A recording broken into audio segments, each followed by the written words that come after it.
Party fund പോലെ അവരെ ആവശ്യത്തിന് അവരെ ആവശ്യക്കാർക്ക് ഇങ്ങനെ കൊടുക്കുക. സാധാരണ മുതലാളിമാർ ഇവർ പറ്റിക്കലെങ്ങനെ, ഈ പൈസ വാങ്ങിയിട്ട് ഒരാടോ ഒരു ഉന്തുവണ്ടി അധികം കൊടുക്കണം. ആ റോട്ടുമ്മൽ എപ്പോഴും കാണല്ലോ സക്കാത്ത് സെല്ല് വകയുള്ള ഉന്തുവണ്ടി. അപ്പൊ വലിയ കാര്യമുണ്ടല്ലേ എന്ന് ആൾക്കാർ വിചാരിക്കുകയും ചെയ്യും. അങ്ങനെ ഒന്നോ രണ്ടോ അങ്ങനെ ആൾക്കാർ കാണുന്ന തട്ടിപ്പിന് വേണ്ടി കൊടുത്തിട്ട് ബാക്കി എന്ത് ചെയ്യുക, ഇവരുടെ പ്രവർത്തകന്മാർക്ക് രോഗചികിത്സ മറ്റേതിന് മറിച്ചതിനിട്ട് ആവശ്യത്തിന് കൊടുക്കുക. ബാക്കി ഒരാളെ സ്റ്റോക്ക് ചെയ്തതാ. ഈ കൂട്ടരെ കയ്യിൽ നമ്മൾ സക്കാത്ത് കൊടുത്താൽ നമ്മളെ സക്കാത്ത് വിടുമോ? മറ്റൊന്ന് കേൾക്കണോ നിങ്ങൾക്ക്? ഇത് ജമാഅത്തെ ഇസ്ലാമിയുടെ ജമാഅത്തെ ഇസ്ലാമിയുടെ ഇസ്ലാമിയ കോളേജ്, ആലത്തൂരിലുള്ള ഇസ്ലാമിയ കോളേജ് സക്കാത്ത് ആവശ്യപ്പെട്ട് പരസ്യം കൊടുത്തതാണത്. എന്നിട്ട് അവരുടെ സക്കാത്തിന്റെ കണക്ക് പുറത്തുവിട്ട് ഞാൻ വായിക്കാം. എരപ്പന്റെ പുതപ്പ് എന്ന് പറയുന്നുണ്ടായിരുന്നു നെല്ലിക്കുത്തുസ്താദ്. എല്ലാം കൂടി കൂട്ടിക്കലർത്തിയിട്ട് ഉടുക്കാനും പുതക്കാനും ഒക്കെ എന്ന് പറഞ്ഞ മാതിരി ഇവരതുപോലെയാണ് സക്കാത്ത് കൈകാര്യം ചെയ്തത്. കേട്ടോളി. വരവ് ചെലവ് കണക്ക് 11/10/2005 മുതൽ 7/9/2005 വരെ വരവ്, മുൻ ബാക്കി ഒലത്തില്ല. സക്കാത്ത് വകയിൽ 1,93,022 റുപ്യ. കാർഷിക വിളകളുടെ സക്കാത്ത് 3,385. കാർഷിക വിള പറഞ്ഞാൽ ഉൽപ്പന്നം കൊടുക്കലാ വേണ്ടത്, അതിന് പൈസ പോലും വാങ്ങി. പിന്നെ ഫിത്ർ സക്കാത്ത്, അത് അരി കൊടുക്കല, അതിന് 1,14,069 റുപ്യാണ്. അതിന്റെ കൂട്ടത്തിൽ ഉദുഹിയ്യത്ത് 1,22,600 റുപ്യ. എല്ല് വിറ്റത് 1000 റുപ്യ. തോല് വിറ്റത് 11,085. ഈ ഒലുയത്തിന്റെ എല്ലും തോലും വെക്കാൻ പറ്റൂല എന്നൊന്നും അറിയാത്ത ആൾക്കാരെ ഇത് വാങ്ങി കൈകാര്യം നമ്മൾ അറിയാം. എന്നിട്ട് എല്ലാം കൂടിയും കൂട്ടിക്കലർത്തിയാണോ കണക്കും. എന്നിട്ട് ചിലവ്, മുൻ വർഷം സക്കാത്ത് അധിക ചെലവ് 10,076 റുപ്യ 25 പൈസ. ആരെ ഇവരോട് പറഞ്ഞ് ഇല്ലാത്ത കൊടുക്കാൻ? എന്നിട്ട് കഴിഞ്ഞൊല്ലത്തെ അധികം കൊടുത്തത് ഇക്കൊല്ലം കൊടുത്തവന്റെ അടുത്തുനിന്ന് കീസയിലിടാം. ഇത് ന്യായമാണ്? നിങ്ങൾ ആലോചിച്ചു നോക്ക്. ഈ കൊല്ലം സക്കാത്തിന്റെ പൈസ ഒരുത്തനോട് വാങ്ങിയിട്ട് ഞങ്ങൾക്ക് കഴിഞ്ഞല്ല അധിക ചെലവുണ്ട് എന്ന് പറഞ്ഞിട്ട് അത് ഈടാക്കാണ്. പിന്നെ മുൻ വർഷം ഉലുഹിയ്യത്ത് അധിക ചിലവ് 4,456. അത് കൊല്ലത്തെ വരവിനാണ് എടുക്കുന്നത്. കഴിഞ്ഞൊല്ലത്തെ ഒലിയത്തിന് അധിക ചെലവ് വന്നത് കൊല്ലത്തെ ഒലിയത്തിന്റെ പൈസ കൊടുത്തവനോണ്ട് എടുക്കുകയാണ്. വനിതകൾക്ക് തയ്യൽ മെഷീൻ 12,775. 8 പേർക്ക് കക്കൂസ് നിർമ്മാണം. മദ്രസക്ക് ധനസഹായം 11,075 റുപ്യ. ഇസ്ലാമിക പ്രവർത്തനങ്ങൾക്ക് 23,260. ജമാഅത്തെ ഇസ്ലാമി മൈലമ്മയുടെ നേതൃത്വത്തിൽ അന്ന് ഇവിടെ നടത്തിയ സമരപരിപാടി ഉണ്ട് അല്ലെ, കൊക്കക്കോളക്കെതിരെ. ആ സമരപരിപാടിക്ക് ഉപയോഗിച്ച പൈസ അത് ഇസ്ലാമിക പ്രവർത്തന. അതിന് സക്കാത്തിന്റെ മുതലാണ്. പിന്നെ പ്രിന്റിംഗ് ആൻഡ് സ്റ്റേഷനറി 850 റുപ്യ. ഇങ്ങനൊക്കെ പാട് ചെലവാക്കി ബാക്കി കയ്യിരിപ്പ് 95 റുപ്യ 25 പൈസ.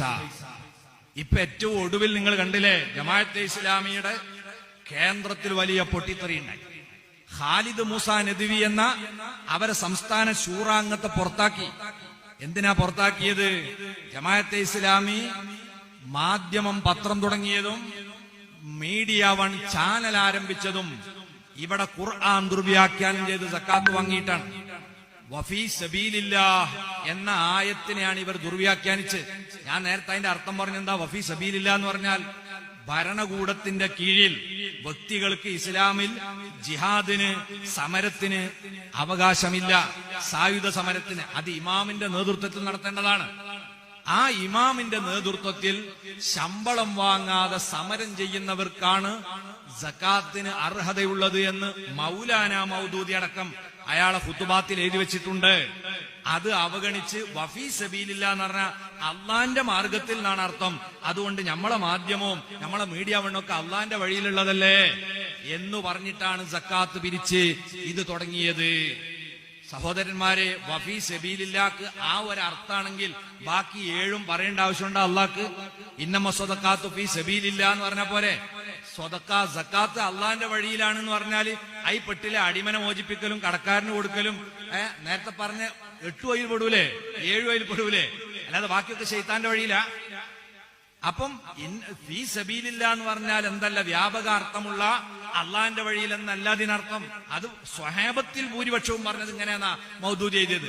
ഭൂരിപക്ഷം സ്വഹാബത്തും പറഞ്ഞ അഭിപ്രായം തള്ളിയിട്ട് ഇവരെന്ത് ചെയ്തു? സക്കാത്ത് ഫണ്ട് പിരിച്ചു. ആ ഫണ്ട് കൊണ്ട് പത്രം തുടങ്ങി. എന്നിട്ട് എന്താ ഏറ്റവും ഒടുവിലുണ്ടായത്? പത്രം നടത്തിപ്പുകാരായ നേതാക്കന്മാര് അഴിമതി നടത്തിയപ്പോ പത്രം അടച്ചുപൂട്ടേണ്ട ഗതിയിലേക്ക് വന്നു. കാരണം നല്ല പ്രചാരമുള്ള പത്രാണ്, പണം വരുന്ന പത്രാണ്, പരസ്യം കിട്ടുന്ന പത്രാണ്. പക്ഷെ പൈസ കട്ടുപോയാൽ എന്താ ചെയ്യാ? അടച്ചുപൂട്ടേണ്ടി വരും. ആ ഗതികേടിലെത്തിയപ്പോ അന്വേഷണ കമ്മീഷനെ നിശ്ചയിച്ചു. 4 ശൂറാംഗങ്ങൾ അന്വേഷിച്ചു നോക്കുമ്പോൾ ഞെട്ടിക്കുന്ന അഴിമതിയാണ് നേതാക്കൾ നടത്തിയിട്ടുള്ളത്. അവർക്കെതിരെ നടപടി സ്വീകരിക്കുന്നതിനു പകരം ശൂറ എടുത്ത മറ്റൊരു തീരുമാനം എന്താ? തൽക്കാലം അതവിടെ നിൽക്കട്ടെ, അടിയന്തരമായി ഒരു 10 കോടി ഉറുപ്യ കൂടി സക്കാത്ത് വിഹിതമായി ജിഹാദിന്റെ പേര് പറഞ്ഞ്, മീഡിയ ജിഹാദ് എന്ന് പേര് പറഞ്ഞ്, ഫീ സബീലില്ലാ എന്ന് പറഞ്ഞ് പിരിക്കുക. അപ്പോഴാണ് ഖാലിദ് മൂസ എന്ന ഒരാൺകുട്ടിയിലുണ്ടായിരുന്നു. അയാള് പറഞ്ഞു, ഇത് നീതിയല്ല, ഇത് നീതിയല്ല.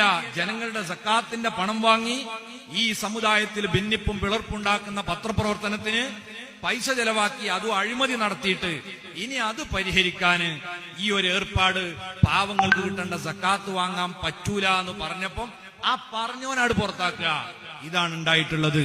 അതുകൊണ്ട് സക്കാത്ത് സെല്ലുകളും ബൈത്തുൽ മാലുകളുമായി വരുന്ന പലരുണ്ട്, ചില പ്രതിരോധ സംഘടനകളുണ്ട്. ഓർക്കുക, അള്ളാഹുവിന്റെ കോടതിയിൽ വരുമ്പോൾ നമുക്ക് സക്കാത്ത് വീട്ടിയവരായി സാധിക്കണമെങ്കിൽ ഈ കക്ഷികളെ കയ്യിൽ സക്കാത്ത് കൊടുത്തു പോകരുത്. അപകടമാണ്, അപകടമാണ്. അറിഞ്ഞില്ല എന്നാലും പറയരുത്. ശ്രദ്ധയിൽപ്പെട്ടവരൊക്കെ മറ്റുള്ളവരെ തെര്യപ്പെടുത്തുക, അത് നമുക്ക് വമ്പിച്ച നഷ്ടമുണ്ടാക്കും. മതം നിശ്ചയിച്ച രണ്ടാമത്തെ റൂട്ട് ഏതാണ്? നമുക്ക് നേരിട്ട് കൊടുക്കുക. അത് ഭരണാധികാരി ഉള്ളിടത്തും പറ്റും, ഇല്ലാത്തടത്തും പറ്റും. ഇല്ലാത്തടത്ത് അതേ ഏറ്റവും നല്ല മാർഗം. നമ്മൾ നേരിട്ട് 2 സക്കാത്തും നേരിട്ട് തന്നെ കൊടുക്കുക. എന്നാൽ എല്ലാ മുതലാളിമാർക്കും അവരെ സക്കാത്ത് നേരിട്ട് കൊടുത്ത് തീർക്കാൻ കഴിയില്ല. അങ്ങനെ വരുമ്പോ എന്ത് ചെയ്യാ? വിശ്വസ്തരായ യോഗ്യതയുള്ള വ്യക്തികളെ വക്കാലത്താക്കാൻ. നമുക്കറിയാം, സക്കാത്തിന്റെ മസലൊക്കെ അറിയുന്ന ആളാണ്, വിശ്വസ്തനാണ്. അങ്ങനത്തെ ഒരാളെ ഏൽപ്പിച്ച് അർഹർക്ക് നിങ്ങൾ കൊടുത്തേക്ക് എന്ന് പറഞ്ഞിട്ട് ഒരാളെ നമുക്ക് ഏൽപ്പിച്ചു കൊടുക്കും. വേണമെങ്കിൽ ആളെയും നിർണയിച്ചു കൊടുക്കുക, ആളെ നിർണയിക്കാതെ തന്നെ കൊടുക്കുക, നിങ്ങൾ വിതരണം ചെയ്തോളൂ. ഒരാളെ നമ്മൾ വിളിച്ച് ഏൽപ്പിക്കുക, അയാൾ വിതരണം ചെയ്യുക. അത് പ്രായോഗികമാണ്. കാരണം എല്ലാ സമ്പത്തിന്റെ മുതൽ ഒരാൾക്ക് കൊടുക്കാൻ കഴിഞ്ഞോളം എന്നില്ല. എന്നാലും സാധിക്കുന്നിടത്തോളം നല്ലതെന്താ? അവനവൻ തന്നെ അർഹരായ ആളുകളെ പരിഗണിച്ചു കൊടുക്കലാണ്. അഷ്റഫുൽ ഖൽഖ് സല്ലല്ലാഹു അലൈഹി വസല്ലമ തങ്ങൾ അവിടത്തെ കാലഘട്ടത്തിലൊക്കെ എല്ലാ മുതലും ഇങ്ങനെ വാങ്ങിയതായൊന്നും നമ്മൾ കാണുന്നില്ല. ഫിത്ർ സക്കാത്തിന്റെ മുതല് പിന്നെ അവര് കൊടുക്കലാണ്. അതേ സമയത്ത് കാർഷിക വിളകൾ, കന്നുകാലിന്റെ സക്കാത്ത് ഇതാണ് ആര് കൊടുക്കുക? സാധാരണക്കാർ, പിന്നെ ഭരണകൂടം വാങ്ങിക്കൊടുക്കാറുള്ളത്. മറ്റുള്ളത് അവരവര് തന്നെ വീട്ടലാണ്. ആ രീതിയിൽ തന്നെ സ്വന്തം വീട്ടുക. ഇമാമുന ശാഫി റളിയല്ലാഹു അൻഹു അവിടുത്തെ അല്ലുമ്മിൽ രേഖപ്പെടുത്തിയത് കാണാം. ലാ ഉഹിബ്ബു ലിവാഹിദിൻ മിനന്നാസി അൻ യുവല്ലിയ സക്കാത്ത മാലിഹി ഗൈറഹു. ഒരാളും തന്റെ മുതലിന്റെ സക്കാത്ത് മറ്റൊരാളെ ഏൽപ്പിക്കുന്നത് ഞാൻ ഇഷ്ടപ്പെടുന്നില്ല. എന്തുകൊണ്ട്? ലി അന്നഹു ഹുവൽ മസ്ഊലു അൻഹാ. ദായകൻ ആരാണോ അവനോടായിരിക്കും നാളെ ഇതിനെ സംബന്ധിച്ച് വിചാരണ ചെയ്യപ്പെടുക. അതുകൊണ്ട് അവൻ തന്നെ അർഹർക്ക് കിട്ടിയെന്ന് ഉറപ്പുവരുത്തുകയല്ലാതെ മറ്റുള്ളവരെ കയ്യിൽ ഏൽപ്പിച്ചാൽ സംശയവും ആശങ്കയും ബാക്കിയും ഉണ്ടാകും. അതുകൊണ്ട് ഏറ്റവും നല്ലത് അർഹരുടെ കയ്യിലേക്ക് നേരിട്ട് എത്തിച്ചു കൊടുക്കലാണ്. അതിന് പറ്റാത്തവർക്ക് വിശ്വസ്തരായ വ്യക്തികളെ വക്കാലത്താക്കാം, കമ്മിറ്റികളെ വക്കാലത്താക്കാൻ പറ്റൂല. അതെന്തുകൊണ്ടാ? അവിടെ ഉത്തരവാദിത്തം ആർക്കും ഉണ്ടാവില്ല. നിങ്ങൾ ആരെങ്കിലും മദ്രസ കമ്മിറ്റി കടം ചോദിച്ചാൽ പൈസ കൊടുക്കലുണ്ടോ? കൊടുക്കൂല. പിന്നെന്താ പറയാ? പ്രസിഡന്റിനോട് പറയും നിങ്ങൾ ഏൽക്കാണേ തരാന്ന്. അല്ലെ, കമ്മിറ്റി എന്ന് പറഞ്ഞാൽ ഒന്നാളേൽക്കും. ഓന അല്ലെ ഞാനാ ഓന അബ്ബനാന്ന് പറഞ്ഞിട്ട് എന്ത് ചെയ്യും? അങ്ങോട്ടും ഇങ്ങോട്ടും തട്ടി കളിക്കും. അതുകൊണ്ട് കമ്മിറ്റിക്ക് ആരും കൊടുക്കാൻ ധൈര്യപ്പെടൂല.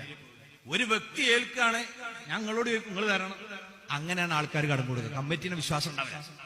അതുകൊണ്ട് തന്നെ നമ്മളെ വീട്ടിൽ നിങ്ങൾ നോക്ക്, വീട്ടിലെ ഒരു വാട്ടർ ടാപ്പ് പൊട്ടിയാ പിറ്റേന്ന് തന്നെ നന്നാവൂലേ? അതെന്താ? എനിക്ക് ചുമതലുണ്ട്. പള്ളിന്റെ മൂത്രപ്പുരയിൽ പൊട്ടിയാലോ അതൊരാഴ്ച എന്തായാലും അവിടെ കിടക്കും. കാരണം എന്താ? അത് സെക്രട്ടറി, പ്രസിഡന്റ്, വൈസ് പ്രസിഡന്റ് ഉണ്ടല്ലോ, ഇതിന്റെ ചുമതലയുള്ള ആളുണ്ടല്ലോ, അത് അങ്ങോട്ടും ഇങ്ങോട്ടും കിടക്കണം. ഇത് തന്നെയാണ് എന്റെ കാര്യം. അപ്പൊ ഈ കമ്മിറ്റിക്കാർക്ക് വക്കാലത്ത് പറ്റൂല, അവിടെ ചുമതല ഉണ്ടാവില്ല, ആർക്കാ എന്താന്നുണ്ടാവില്ല, തീരുമാനം എടുക്കുന്നിടത്തുനിന്ന് ഏകീകരണം വരൂല. അപ്പൊ ഒക്കെ പ്രശ്നങ്ങൾ ഉണ്ടാവും. അപ്പൊ യോഗ്യരായ വ്യക്തി, തൂഫയിൽ മഹാനായ ഇബ്നു ജറീർ തങ്ങൾ പറഞ്ഞല്ലോ, ഷർത്തുൽ വക്കീലി തഅയീനുഹു, നിശ്ചിത വ്യക്തിയായിരിക്കണം അതാണ് വക്കീലിന്റെ ഷർത്ത്. അല്ലാതെ ഒരു കൂട്ടത്തെ, ഒരു സമൂഹത്തെ, ഒരു കമ്മിറ്റിയെ വക്കാലത്താക്കാൻ പറ്റൂല. അപ്പൊ സക്കാത്ത് കമ്മിറ്റി എന്ന പേരിലോ ബൈത്തുൽ മാൽ കമ്മിറ്റി എന്ന പേരിലോ രംഗത്ത് വരുന്നവർ കയ്യിൽ സക്കാത്ത് കൊടുത്ത് നഷ്ടപ്പെടുത്തരുത്. അത് അർഹരായവർക്ക് കൊടുത്തു വീട്ടാൻ നമ്മൾ ഓരോരുത്തരും പരിശ്രമിക്കണം.